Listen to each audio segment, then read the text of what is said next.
आदाब। जिस किस्म के फौजी सेटलमेंट्स आज हम हिंदुस्तान में देखते हैं, यानी कंटोनमेंट्स, उस तरह के सेटलमेंट शायद अंग्रेज़ों की आमद से पहले हिंदुस्तान में नहीं होते थे। इनकैंपमेंट्स होते होंगे लेकिन इस तरह के नहीं होते थे। लखनऊ में जो पहला कंटोनमेंट बना है वो मड़ियाओं में बना है 1806 में, और वो भी उसके बाद के जब लखनऊ कैपिटल बन गया अवध का फैज़ाबाद से शिफ्ट होकर। मड़ियाओं में ये कंटोनमेंट रहा, या अंग्रेज़ी फौजें रहती थी। उनके तरीक़े वही थे, जिस तरह बैरिक्स होती हैं, बंगले होते हैं, ये सब वगैरह थे वहाँ। लेकिन 1857 की जो पहली जंग आज़ादी, या जो जिसको म्यूटनी भी कहते हैं, उसमें इस कंटोनमेंट को बिल्कुल ताराज कर दिया गया। इसको जला दिया गया, बंगले जला दिए गए, लोग मारे गए। लिहाजा आप जो अंग्रेज़ी फ़ौजें थी वो 1858 के बाद कहाँ रहे? तो जो बड़े बड़े पब्लिक प्लेसेस थी लखनऊ में, खुसूसन इमाम बाड़े, उनमें अंग्रेज़ फ़ौजें रहने लगी। आपको जान के हैरत होगी कि 3 बरस तक लखनऊ का बड़ा इमाम बाड़ा, इसको आसफी इमाम बाड़ा भी कहते हैं, वो एक आर्मी का जिसको कहना चाहिए सेटलमेंट रहा है। आसफी मस्जिद जो है वहाँ, उस पर डिस्पेंसरी खुली हुई थी, और गोरे जो थे वो उसके हौज़ में उसको पूल समझ के कलाबाजियाँ खाते थे। और जो ज़मीन आप देखते हैं आसफी इमाम बाड़े की, जो पहला जो चबूतरा, उस पर से आप जाते हैं तो नई किस्म की उस पर वो लगी हुई हैं, ईंटें लगी हुई हैं। उस ज़माने में इस किस्म की ईंटें नहीं होती थी, लखोरी हुआ करती थी। वो यूँ लगाई गई हैं क्योंकि इस रास्ते पे तोपें वगैरह खींची गई थी, और बहुत कुछ नक्शा आसिफुद्दौला के इमाम बाड़े का अंदर का इस दरमियान बदल भी गया। कई फाटक थे जो गिरा दिए गए, और 3 बरस तक फ़ौजें इस इमाम बाड़े में रही हैं। इसी तरह से सिप्तानाबाद का इमाम बाड़ा, जिसको उर्फ़ आम में कहते हैं हज़रत जैन का मकबरा, अमजद अली शाह साहब का जो मकबरा है, उसमें भी अंग्रेज़ बहुत दिन तक कायम रहे। और जब वो वहाँ से निकले तो उन्होंने एंग्लो इंडियंस को उसमें आबाद कर दिया, और आज उसमें बड़ी तादाद में इंडियन क्रिश्चियंस वगैरह रहते हैं। तो ये सेटलमेंट्स थे, क्योंकि कंटोनमेंट नहीं था, इसलिए वो बड़ी बड़ी जो लखनऊ की जो सिविल बड़ी प्रॉपर्टीज़ थी, खुसूसन इमाम बाड़े, उनमें अंग्रेज़ जो थे वो रहे, और उसको उन्होंने अपना एक फ़ौजी अड्डा बना रखा था। 1860 के करीब जब माहौल थोड़ा सा साजगार हुआ और हालात सुधरे, तो लखनऊ के कुछ उलमा थे, कुछ मौलवी हजरात थे, जिन्होंने डिप्टी कमिश्नर और चीफ कमिश्नर और लेफ्टिनेंट गवर्नर जब तक कायम हो गए थे, उनको एप्लीकेशन दी कि भाई ये हमारी मजहबी चीज़ें हैं, यहाँ कुछ मुहर्रम के रसूमात वगैरह होते हैं, इसलिए इमाम बाड़े को खाली कीजिए। 1861 के दौरान ये इमाम बाड़ा खाली किया गया, और फिर से वो जो कुछ वहाँ होती थी रसूमात, वो सब उस तरह से कायम हो गई। अब सवाल रहा मच्छी भवन का। मच्छी भवन तो एक जिसको कहना चाहिए एक मलबे का ढेर बन गया था, इतने तोपों से उसको उड़ाया गया था। 1877 में लखनऊ के शहरियों ने एक पटिशन की क्वीन विक्टोरिया को कि इसको भी छोड़ा जाए, यहाँ से फ़ौजें हटाई जाएँ। बहरहाल मच्छी भवन जो कुछ भी था उसकी सफाई हुई, उसका मलबा उठाना एक बहुत बड़ा मरला था, बड़ा खर्चे का काम था, उससे भी अंग्रेज़ फ़ौजें हट गईं। अब सवाल ये है कि अंग्रेज़ें फ़ौजें हट के गईं कहाँ? वो गईं लखनऊ के एक नए कंटोनमेंट में, जो बनाया गया दिलकुशा के इलाके में। एक रिच सा एक प्लेटो था, एक ऊंचा सा इलाका था उस पर, और वो शहर नवाबी शहर का बिल्कुल एंटीथीसिस था। यहाँ जिस तरह के महलात होते थे, बुर्जियों वाले महल होते थे, बड़े बड़े दरवाजे फाटक होते थे जिसमें से हाथी निकल जाएं, जिसमें डोलियाँ आ जाएं, इस तरह के नहीं थे, बल्कि वो यूरोपियन तर्ज का बिल्कुल एक नया शहर था, जिसमें बंगले थे, रो हाउसेस थी, बैरिक्स थी, मेस हुआ करते थे, रेजिमेंटल बाज़ार जिसको आजकल मिलिट्री कैंटीन कहते हैं, और क्लब हाउस होता था, बॉल रूम, डांस के लिए पूरा एक इंतज़ाम था। उसके अलावा बाकायदा बहुत ही साफ़ सुथरी सड़कें जो प्रॉपर्ली मार्क्ड होती थीं, उस पर संतरी खड़े होते थे, और जो कुछ भी, और रेस कोर्स, क्योंकि अंग्रेज़ साहब लोगों को तो अपने सैटरडे संडे को कुछ उनको एंटरटेनमेंट भी चाहिए था, उनके लिए रेस कोर्स होता था, रेजिमेंटल बैंड्स होते थे। वो एक पूरा बिल्कुल नया शहर था जो पैरेलल था बिल्कुल इस पुराने नवाबी शहर से। वो अंग्रेज़ों का बनाया हुआ एक नया शहर था, जिसको बाद में पुराने शहर में भी रो हाउसेस और बंगले वगैरह जो थे वो उसको इमिटेट किया गया या कॉपी किया गया। इसके साथ साथ एक नई आबादी शुरू हुई इस कंटोनमेंट के करीब, और वो थी कुक्स कंपाउंड। इससे पहले बॉर्ची टोले हुआ करते थे लखनऊ में, गुलाम हुसैन के पुल पे, आगा मीर की ड्योढ़ी पर, लेकिन कुक्स कंपाउंड बने। कुक्स कंपाउंड क्यों? क्योंकि वो अंग्रेज़ी किस्म के खाने जो थे वो अंग्रेज़ी फ़ौजी अफसरों वगैरह को सर्व करते थे और वहीं रहकर पकाते थे।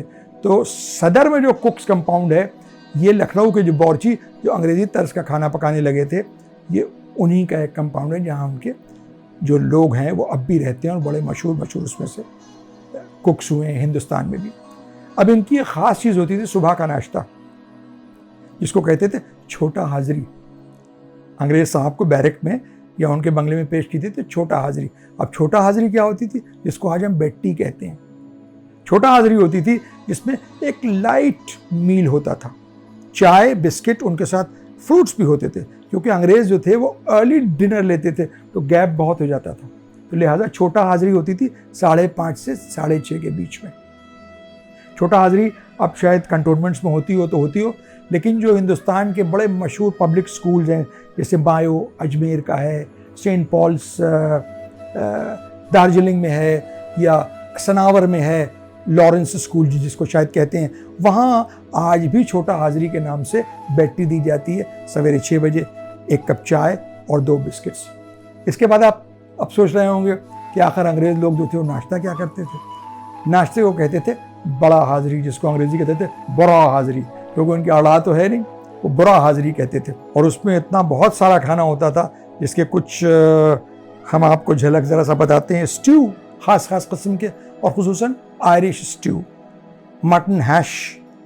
उसके बाद इंडियंस में अंग्रेज़ लोग बहुत शौक़ से खाते थे झाल फ्रेज़ी, प्रॉन दो प्याज़ा, और उसके बाद चिकन मलाई, और भी बहुत सी चीज़ें होती थी।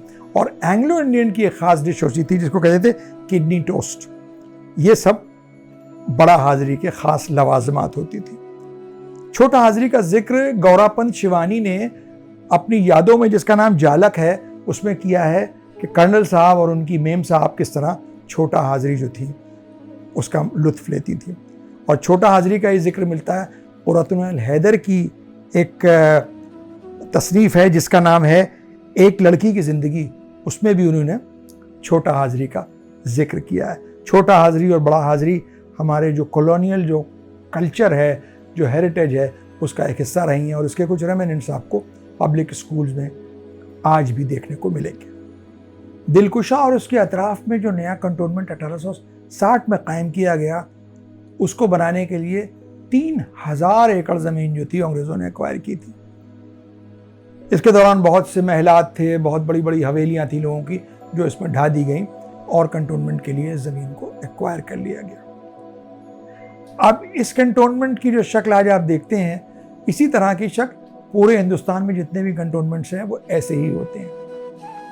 और इसीलिए कहते हैं कि जो फ़ौजी बच्चे या फ़ौजी लोग जिनके ट्रांसफ़र बहुत होते रहते हैं, उनको शहर जहाँ कंटोनमेंट होता है वो तो अलग होते हैं, लेकिन कंटोनमेंट सब जगह एक से ही होते हैं। वेल लेड रोड्स होती हैं, उसमें पेड़ जो हैं उन पे नंबर होते हैं प्रॉपर, बिल्कुल सफाई, बैरिकेडिंग जहाँ पर संतरी खड़े होते हैं, आर्मी का मेस होता है, ऑफिसर्स मेस होता है, आर्मी की कैंटीन होती है, मिलिट्री का अस्पताल होता है, और बहुत से और क्लब वगैरह ज़रूर वहाँ पर होता है। लिहाजा अगर आप किसी भी कंटोनमेंट में जाएं, चाहे वो कश्मीर से लेकर कन्याकुमारी तक कहीं भी हो, बाहर की टोपोग्राफी तो अलग होगी, लेकिन कंटोनमेंट सारे एक से ही होते हैं। और इब्तिदाई दिनों में कंटोनमेंट जब कायम किए गए तो लखनऊ में ख़ास बड़ी प्रॉब्लम शुरू हो गई थी, एक ख़ास शिकायत थी शहर के लोगों को।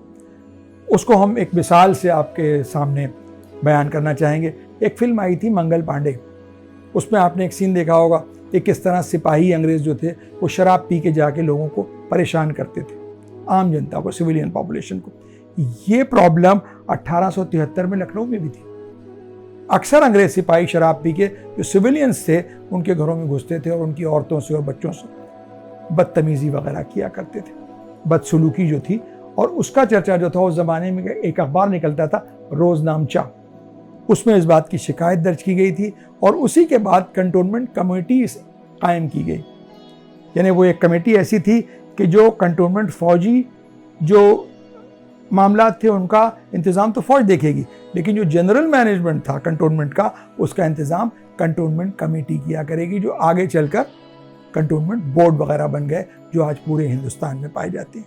आज के इस एपिसोड का वक्त अब यहीं पर ख़त्म होता है।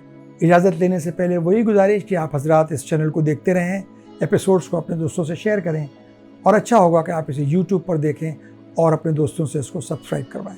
बेल का आइकन आप ज़रूर दबाएं ताकि आपको टाइमली नोटिफिकेशंस मिलते रहें। अगली मरतबा आपसे फिर मुलाकात होगी, तब तक के लिए इजाज़त, आदाब।